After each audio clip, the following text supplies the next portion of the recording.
네, 안녕하십니까. 이번 시간에는 우리가 잘 아는 빈티지의 개념이 어떻게 되나 이걸 좀 살펴보도록 하겠습니다. 자, 우선 영어로 빈티지 하면 사전적인 의미로서는 포도 수확 혹은 포도 수확기, 포도 수확하는 시기 바로 이걸 얘기하죠. 그 다음에 포도 수확 자체를 빈티지라고도 합니다. 그리고 포도 수확물도 빈티지라고 해요. 뜻이 상당히 넓습니다. 그리고 이제 일반적으로는 오래되고 가치 있는 것이다 이런 뜻도 이제 많이 쓰긴 하죠.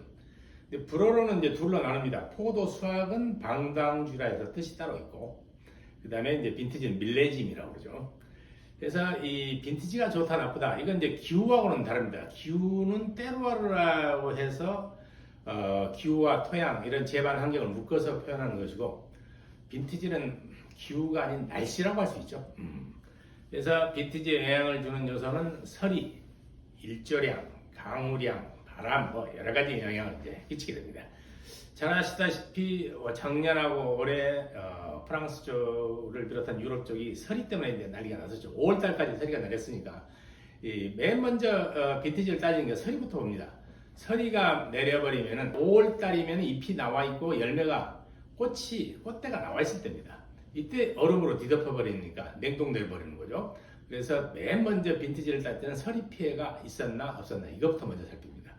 그래서 이 서리 피해를 방지하기 위해서 가장 원시적인 방법은 포도밭에 사이사이에다가 화로를 둬서 거기다 불을 붙입니다. 요즘은 이제 옛날에 장작을 많이 썼지만 요즘은 이제 파라핀도 쓰기도 하고 심한 데는 전기로도 갖다 놓고, 근데 가장 보편적으로 쓰는 방법은 이제 환풍기죠.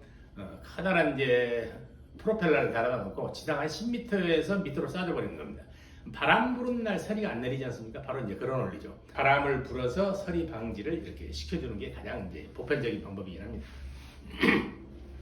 두 번째는 이제 그해 기온이 어땠는가 이걸 살피는 거죠. 그리고 일조량. 일조량이 중요한 게 일조량은 광합성에 직접 영향을 미치고 광합성을 많이 할수록 포도의 당도가 올라가게 되죠. 장마통에 수박통이라고 비가 많이 오면 모든 과수가 열매는 커집니다. 그러나 당도가 뚝 떨어지죠. 당도가 떨어지면 알코올 농도도 떨어집니다. 알코올 농도가 낮으면 모든 게 다 낮게 나옵니다. 단 이제 신맛은 좀 강해질 수가 있죠. 그래서 모든 성분이 좀 희석되는 느낌이 좀 들죠. 그래서 일조량을 또 언제 해서 좋아졌나 이걸 또 살피게 되는 거죠. 그 다음에 이제 강수량, 일조량은 반대죠. 강우량, 강수량. 강수량은 모든 눈, 비를 다 합친 것이고, 강우량은 비만 따지게 되는 거죠. 뭐 이렇든 비가 많으면 많을수록 또 습도가 높고 뿌리에서 물을 많이 빨아올리니까 열매가 커지죠. 그래서 이런 것들을 다 따져가지고 이제 빈티지를 따지게 됩니다. 그래서 우리가 좋은 빈티지라면은 이제 가격이 또 차이가 나죠. 그래서 빈티지가 좋다는 것은 봄에 서리를 덜 맞고 일조량이 많았었다.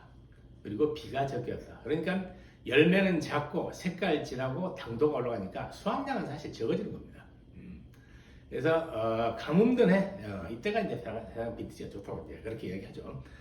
그래서 이걸 가지고 이제 우리가 자꾸 따지는 것은 동일한 빈티지도 상당히 지역에 따라서 편차가 있을 수 있습니다. 이게 이제 대표적인 게 1964년에 프랑스 농무부에서 올해 빈티지는 최고다 이렇게 발표를 한 적이 있었어요. 그런데 포므롤, 생떼밀룡 즉 보르도 우한 쪽에는 메를로라서 주품종이, 메를로는 까메르 소뇽보다 한 1, 2주 수확이 좀 빠릅니다. 이걸로 해서 아주 맛있는 와인을 잘 만들었습니다. 그러나 메독을 비롯한 자와는 까베르 소비뇽이 주품종입니다. 그래서 수확이 1, 2주 늦죠. 그런데 이때 라뚜르는 수확을 해서 아주 좋은 와인을 만들었는데, 똑같은 뽀이약 같은 마을에 있는 무똥은 일주일 더 기다리다가 그때부터 비가 내리기 시작했습니다. 그래가지고 무똥은 완전히 포도 농사 망쳤죠. 이렇게 해서 동일한 빈티지라도 이게 좀 달라지거든요. 그래서 이 빈티지라는 개념은 이 고급 와인에 해당되는 개념이지 일반 와인은 전혀 문제가 없습니다. 2만 원짜리 와인은 항상 2만 원입니다. 근데 이제 여기 보시면 디켄터 잡지에서 로마니 꽁티 가격표가 나온 게 있어요. 그걸 보시면은 1975년이 빈티지가 별로 안 좋습니다. 그래서 1975년도에 로마니 콩티 가격이 디켄트 잡지 얼마나 하면 300파운드로 나옵니다. 근데 78년 빈티지는 3만 파운드로 나옵니다. 즉 빈티지에 따라서 가격 차이가 100배 이상이 나게 되는 거예요. 이게 또 부르고뉴 와인의 별미기도 한데 보르도 와인들도 보면은 빈티지에 따라 한 10배까지 차이가 나긴 합니다. 근데 부르고뉴는 이제 이렇게 100배 차이 날 때도 있었어요. 그래서 이런 것을 가지고 우리가 빈티지가 좋다 나쁘다 하는 것이지 2, 3만 원짜리 와인 가지고 빈티지 좋다 나쁘다는 아니죠. 이 와인은 빈티지를 보고 골라야 된다고 하지만은 고급 와인이라도 이제 빈티지를 보고 사는 게 좋다 하는데 이미 좋은 빈티지는 수입될 때 비싸게 들어옵니다. 빈티지 차트 꺼내서 볼 필요가 없어요. 이미 가격이 비싸져 있습니다. 그렇기 때문에 비싼 걸 사면은 빈티지가 좋은 겁니다. 가격이 똑같은 메이크업 건데 똑같은 와인인데 빈티지가 다른데 이건 10배 더 비싸고 이건 더 싸다. 이제 그렇게 차이가 날 수 있죠. 그래서 이게 보면은 소비자 입장에서는 아무런 도움이 안 되는 정보가 빈티지이기도 합니다. 가격 보면 그냥 알 수 있어요. 뭐 책 보고 뭐 인터넷 뒤져보고 할 필요 없이. 그러니까 이게 보면은 어떻게 보면 교통방송과 비슷합니다. 자, 경부가 막히니까 중부로 가시고 너도 다 중부로 갑니다. 거기 또 막힙니다.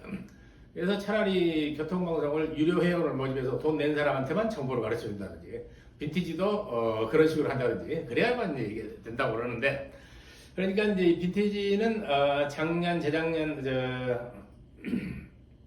유럽이 서리 피해로 난리가 났는데 결코 빈티지가 나쁘다는 소리는 절대 안 합니다. 항상 포도 수확철 되면 정부에서 발표는 올해 빈티지 좋다고 다 이렇게 얘기해요. 왜냐하면은 봄에 그렇게 서리가 내리고 여름에 뭐 비가 내렸어도 수확기 때 반짝해서 뭐가 어쩌고 저쩌고 해가지고 몇 평년작이다 하면 사실 빈티지 나쁜 겁니다. 그래서 해마다 빈티지는 좋다고 그러지 프랑스 정부에서 만약에 올해 보르도 와인 다 망쳤습니다 이렇게 이야기하면 어떡하실 거예요? 전 세계적으로 보르도 와인이 안 팔리죠. 그러니까 항상 다 좋다고 나오는데 한 10년 지나면 두세 개 빠집니다. 그래가지고 이제 그때가 진짜 좋은 빈티지가 나오는데 이미 가격은 올라서 소비자한테 도움은 안 된다. 그렇게 이제 참고하시면 돼요.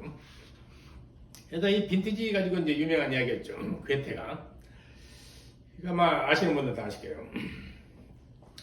괴테 와인 매니아인 거 잘 아시죠? 맥주도 좋아했었고 와인도 좋아했습니다. 그래서 지금 보면은 괴테 얼굴이 그려진 라벨에 얼굴이 그려진 와인도 우리나라에 많이 수입되고 있습니다. 한 번은 기자들이 괴테한테 물어봤어요. 무인도에 가신다면 세 가지만 챙겨 가신다면 뭘 챙겨 가시겠습니까? 내가 시를 쓰는데 시집 가지고 와야지. 그리고 와인. 그리고 아리따운 여자도 있었으면 좋겠는데 이제 이렇게 이야기했단 말이죠. 그러니까 그 중에 하나를 버리신다면 그러니까 시집 버려야지. 이렇게 해서 이제 와인과 여자가 남았어요. 그러니까 또 이 직구적인 기자가 다시 질문했습니다. 와인과 여자 중에 하나를 버리신다면 한참 생각을 하더니 그건 빈티지를 보고 결정을 합시다. 이렇게 해서 이제 기자가 껄껄 웃었다는 그런 이야기가 있습니다.